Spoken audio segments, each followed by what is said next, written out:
ماشێنی تەبلیغاتی کۆنەپەرستانەی ڕەژیم دەژ بە خەڵک. ڕۆژی یەکشەممە 18 مانگی ڕەزبەر ناوەندێکی دیکە بەدەیان ناوەندی ژێر کۆنتڕۆڵی حەوزەی عیلمیەی قۆم زیاد بوو. بەپێی راپۆرتی هەواڵنێری دەوڵەتی ئیلنا، ستادی ڕابەری مزگەوتەکان بە ئامانجی زەرفیەتناسین و بەهێزکردنی مزگەوت مەحوەری لەسەر تاسەری ئێران دەستی بەکار کرد. بەپێی هەر ئەم راپۆرتە، ئەم ستادە هەوڵ دەدات تا بە کەڵک وەرگرتن لە زەرفیەتی حەوزە و باقی ناوەندە تەبلیغاتیەکانی دیکە ئۆتۆماسیۆنێکی تایبەت بۆ خزمەتگەیاندن بە ئیمامانی جومعە وەڕێبخات. هەواڵنێری ئیلنا لەم بارەوە دەڵێت پتر لە 130,000 ڕوحانیمان لە ئاستی ئێراندا هەیە کە 80,000 کەسیان دانیشتووی شاری قۆمن.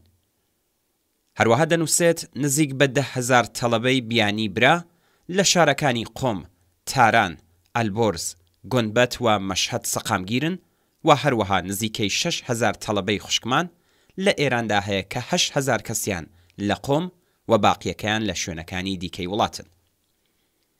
بە سەرنجدان بەم ئامارە پتر لە 2,000 تەڵەبە و ڕوحانی خوشک و برای ئێرانی و بیانی لە ئێراندا هەن. تەبلیغاتی مەزهەبی ڕژیمی ئیسلامی ئێران هەزینەی قورس و ڕێخستنێکی ئاڵۆزی هەیە. بودجەی ساڵانەی ئەم بوارەی کۆماری ئیسلامی پتر لە بودجەی گشتی چەندین وەزارەتخانەی سەرەکی ئێران لەوانە پەروەردە و بارهێنان، تەندروستی و دەرمان، خزمەتگوزاری کۆمەڵایەتی و سرویسە خێرا و زەروریەکانە. تەبلیغاتی مەزهەبی ئامرازێک بوو کە دەسەڵاتدارانی ئیسلامی بەر لە بەدەسەڵات گەیشتنیان لە ساڵی 1357 هەتاوی لە کارایی و ڕۆڵی ئاگاداربوون و لە چەند ساڵی کۆتایی حکوومەتی پەهلەوی و لە یەکەم ڕۆژی هاتنە سەرکاری حکوومەتی ئیسلامیەوە بە تەرخانکردنی بودجەی بێسنوور و پێکهێنانی تۆڕی بەرینی میدیایی، سینەمایی، فێرکاری، حەوزەیی بە دامەزراندنی دەیان و سەدان هەزار ئاخوند و تەڵەبە لە هەموو ئاستەکانی کۆمەڵ و دەستگای دەوڵەتی، بە دروستکردنی هەزاران مزگەوت و حوسەینیە، بە بەڕێوەبردنی ئینقلابی فەرهەنگی لە زانکۆکان و هەوڵ بۆ ئیسلامیکردنیان، بە گۆڕینی کتێبە دەرسیەکان لە هەموو ئاستەکانی خوێندندا لە باخچەی ساوایانەوە تا زانکۆ و پەرەپێدان بە خوڕافات و مەزهەب، دەستیان کرد بە مۆهەندیسیکردنی بیر و باوەڕی خەڵک لە پێناو بەرژەوەندیەکانی ڕژیم. سەرێکی ئەم دەستگا تەبلیغاتیە بە ژووری بازجویان و ئەشکەنجەدەران و سەرێکی دیکەشی بە بەیتی عەلی خامنەئی، ڕێبەری سپا و هێزە ئەمنی و ناوەندە تێروریستەکانی دەرەوەی سنووری وەک سپای قودسەوە وەسڵە. حکوومەتی ئیسلامی بەم ئاستە لە مۆهەندیسیکردنی بیر و باوەڕی خەڵک ڕازی نەبوو و هەموو کەسانی خوازیاری پیشە دەوڵەتیەکان و خوێندکارانی زانکۆی ناچار بەلەبەرکردنی هەزاران ناو و مێژووی ساختە و درۆی ئاخوندا شیعەکان کرد. لە مانگی پوشپەڕی 1399دا هەواڵێک لەلایەن میدیا دەوڵەتیەکانەوە بڵاو بووە کە تێیدا باس لەوە کرابووکە قەرارە 2,000 تەڵەبەی لاو لە بواری تۆڕە کۆمەڵایەتیەکان دەست بە چالاکی بکەن. دەفتەری تەبلیغاتی ئیسلامی حەوزەی عیلمیەی قۆم ناوەندی جۆراوجۆری هەیە کە یەکیان ناوەندی فەزای مەجازیە. خامنەئیش بەم ناوەندە نیگایەکی یەکجار ئەرێنی هەیە و لەم بارەوە دەڵێت بە باوەڕی من دەفتەری تەبلیغاتی ئیسلامی حەوزەی عیلمیەی قۆم هێمای ڕووناکبیریە.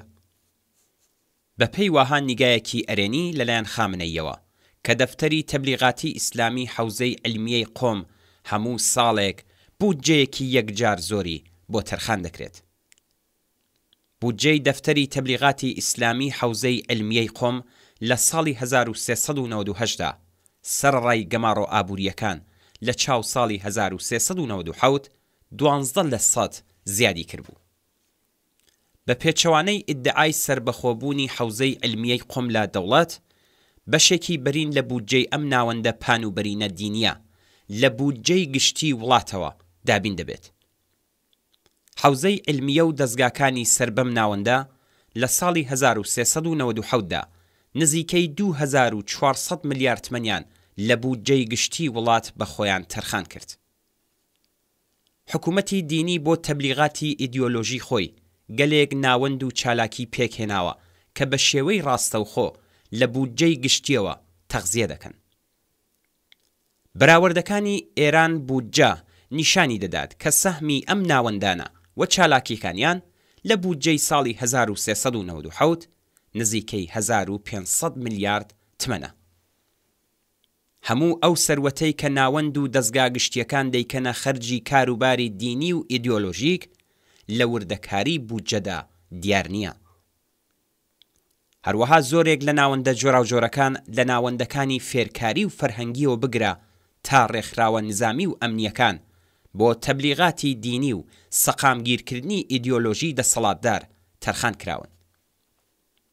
بەپێی راپۆرتی سایتی ئێران بودجە، بەهۆی شەفاف نەبوونی بودجەی ناوەندە گشتیەکان بە تایبەت ناوەندەکانی سەر بە ڕاهبەری بەکردەوە ئیمکانی لێکدانەوەی وردی هەزینەی بواری دینی حکوومەت بوونی نییە، بەڵام بەپێی زانیاریەکان دەکرێ بڵین کە دین و ناوەندە دینیەکان لە ساڵدا نزیکەی 5500 میلیارد تمەنیان بۆ دەوڵەت هەزینە بووە.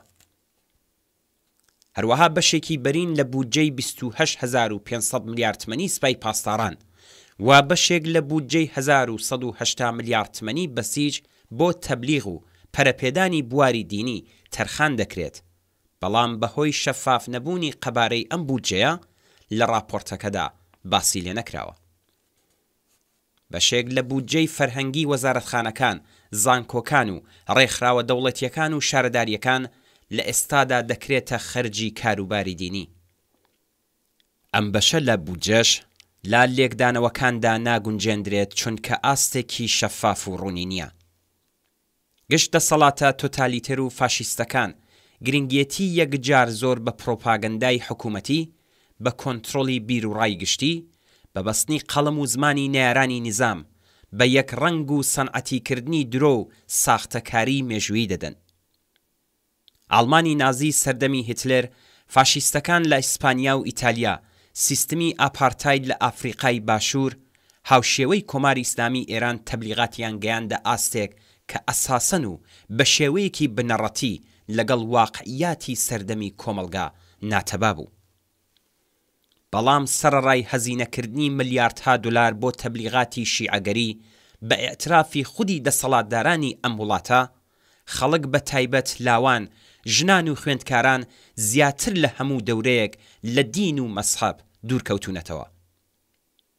پێشکەوتنی تێکنۆلۆژی ڕاگەیەنە گشتیەکان، شارنشینی و پەرەسەندنی سەواد و خوێندن، فەزا بۆ تەبلیغاتی ئیسلامی بەرتەسکتر لە ڕابردوو دەکات.